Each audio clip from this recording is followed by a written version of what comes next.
That down. Let's move on to this, shall we? Gladiator, the Russell Crowe all-time classic, directed, of course, by the iconic Ridley Scott, is one of, whatever number you want to set, top 10, top 20, top 30, top 40, whatever, it's one of the greatest films ever made. I love Gladiator. It's so freaking good. It ages great. It plays just as well today as it ever played. Magnificent film. Russell Crowe, one of my favorite actors ever, all time. Love the guy. So you guys remember a while ago, they announced that they're going to, like a couple of years ago, they're going to do a Gladiator 2 where the gods decided to send Maximus back. Hell yeah. It's like, okay, I love Russell Crowe, but come on, that's ridiculous. So then they changed course. Ridley Scott came on, said, okay, the kid. What's Connie Nielsen's character's name? Lucinda? Oh boy. Let me see. I can't remember. Anyway. Oh no, Lucilla. Lucilla, yeah. Lucilla is her name. So she had a son, Lucius. Lucius. That the movie kind of implied, they never said, but it kind of implied that Lucius might have been Maximus's kid. At any rate. So it was that little kid, Lucius. I shall cheer for you, as he said to Maximus through the guards. Mm-hmm. Well, they decided we're going to make the movie around this character, Lucius. Years later, now being played by Paul Mescal. So, very interested in this film. And then came Cinemacon, and they showed us a bunch of footage. And if you guys watched our Cinemacon coverage, I was so stoked for this movie, and I went, I did not really like the presentation. I think I'm a little bit less excited for Gladiator 2 now at Cinemacon than I was before we got to Las Vegas for Cinemacon. And that really broke my heart. So, news came out that they dropped the first trailer for Gladiator 2. Now, and I didn't know if it was just going to be like parts of the same footage, but I can tell you it's actually very different from the footage they showed us. And is there even a picture there? You might want to put up some other image, Jonathan, because I can't see a thing in that picture. You know, it's... Oh, there you go. But I got to say this. This trailer, much better than the presentation they gave us at CinemaCon. I wish they just showed us this trailer at CinemaCon, because if they had showed us this trailer at CinemaCon, I would have come out of Las Vegas a lot more enthusiastic about Gladiator 2 than I did. So I thought the trailer was really, really quite good. I enjoyed it. It's setting up the world beautifully. It doesn't give us a lot of intricate detail, and that's fine because it's a first trailer. That's all fine. Very reminiscent for people who are fans of the original Gladiator so many years ago. A lot of callbacks, a lot of I love kind of the scene where Paul Mescal walks in the room where somebody in secret has set up this little Maximus shrine with Maximus's chest plate and all that kind of stuff. Seeing Connie Nielsen back is great. Joseph Quinn as the Emperor looks awesome. Pedro Pascal as the new general looks awesome. I got to tell you, there's a lot about it that looks great. And I'm getting into this trailer as it's playing. And then... Yes, baby, they make the best decision. Inexplicably, a time portal, I can only assume, opened up. And somebody dropped an iPod. Yes, I said an iPod. With some Kanye and Jay-Z track on it. No Church in the Wild comes down and starts playing. And it completely took me out of the trailer.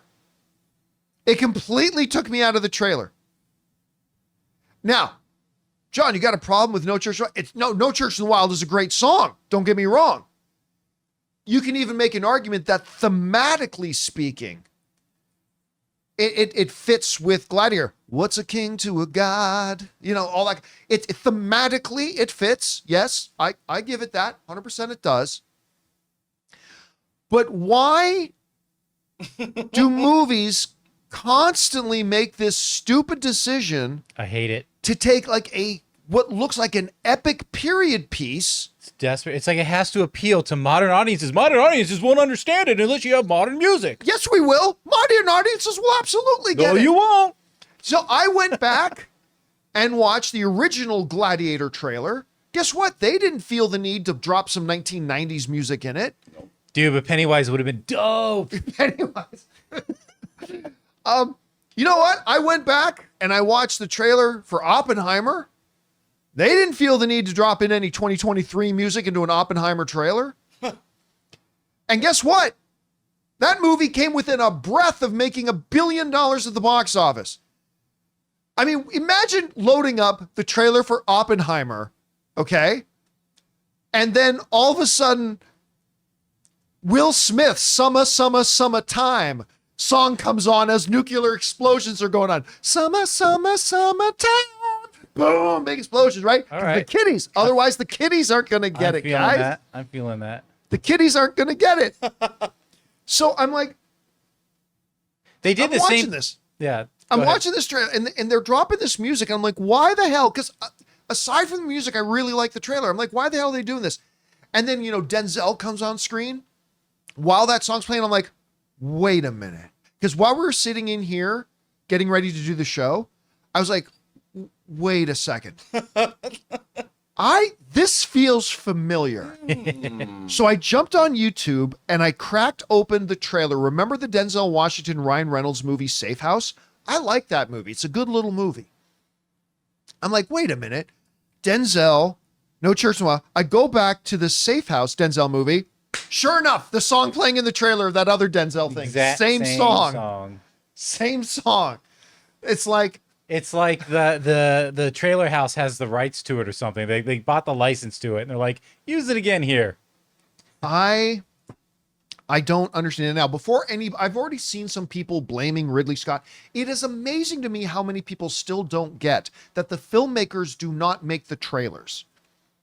I'm still flabbergasted and stunned how many people still don't understand that the filmmakers don't make the trailers. Like Ridley Scott didn't make the trailer to this. Very rarely do they. It's the trailer houses, it's the marketing department and all that kind of stuff. And quite often I've talked to many directors who hate the trailers to their movies. By the way, there's a great documentary that you guys can find on Amazon called Movie Trailers, A Love Story. Dang. Where there's an entire chapter of it dedicated to kind of this topic about filmmakers and the trailers. You should go and watch it. Brilliant filmmaker made it. You should go check it out. Oh, thanks, John. I'm really happy about my editing and cinematography. You did very good in that.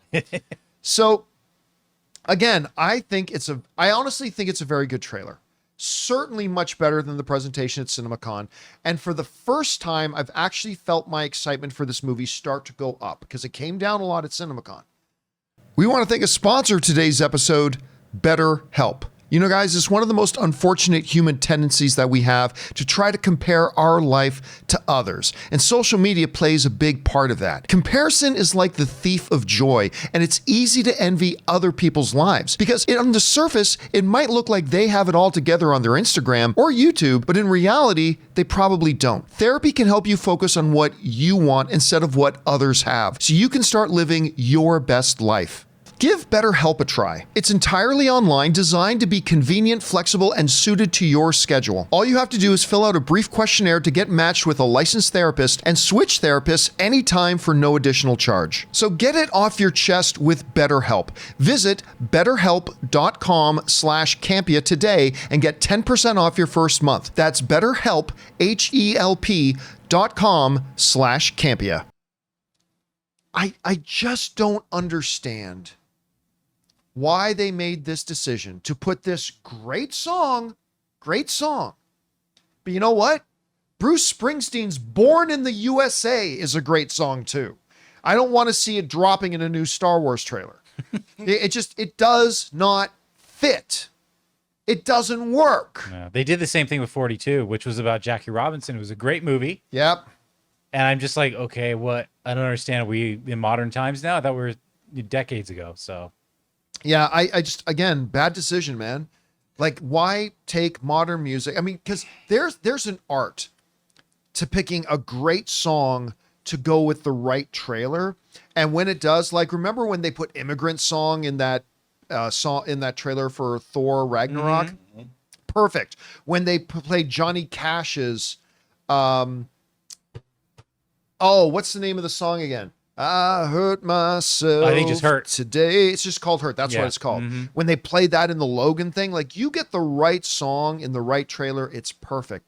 I just hate this practice of taking period pieces Yeah. and slapping in modern music to it. It's stupid. I mean, my big problem with it was Warner Brothers at CinemaCon. They had probably, like, as soon as we walked into Caesar's Palace, the very first statue had Gladiator stuff on it. Well, so when you walk into Caesar's Palace, which we do a lot because we go like at least 6 times a year, there's giant statues all over the place, right? And what they did in the big entryway is they took these giant statues, but they put Gladiator shields on them. Yep, because with, the year it before, looked great. the year before it was Mutant Mayhem. The problem was after their presentation, I heard no buzz at all. No, nobody. There was no excitement. Nobody was talking about it. There was no oohs and ahs, and that immediately I became worried about this film. Like after CinemaCon, I was like, usually if you're the marquee, your stuff is all over every statue,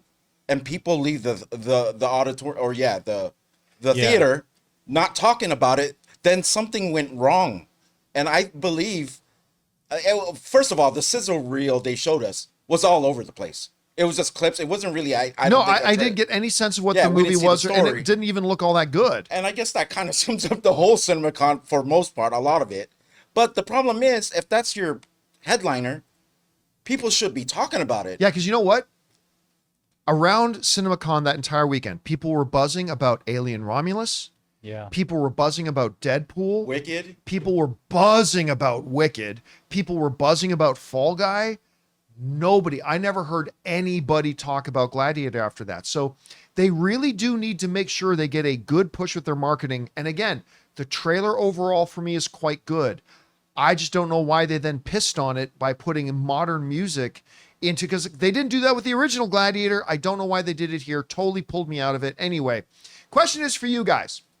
What did you think about the trailer for Gladiator? In general, I liked it. It has actually finally started to raise my excitement for the film, something that the CinemaCon presentation didn't do, but I think it could have done even more if they didn't, for some reason, pop in a modern song. Well, a quote unquote modern, I know it's an older song, but still a modern piece of music into what's supposed to be this ancient Roman period piece. Whatever you guys think, jump down to the comment section below and let us know your thoughts. Hey guys, thanks so much for watching this video. Make sure you like the video, leave a comment, and subscribe to our channel. And don't forget, we have a daily podcast called the John Campea Show podcast, available on Apple Podcasts, Spotify, or your favorite podcasting app of choice. Go and subscribe to it today so it'll be there when you need it.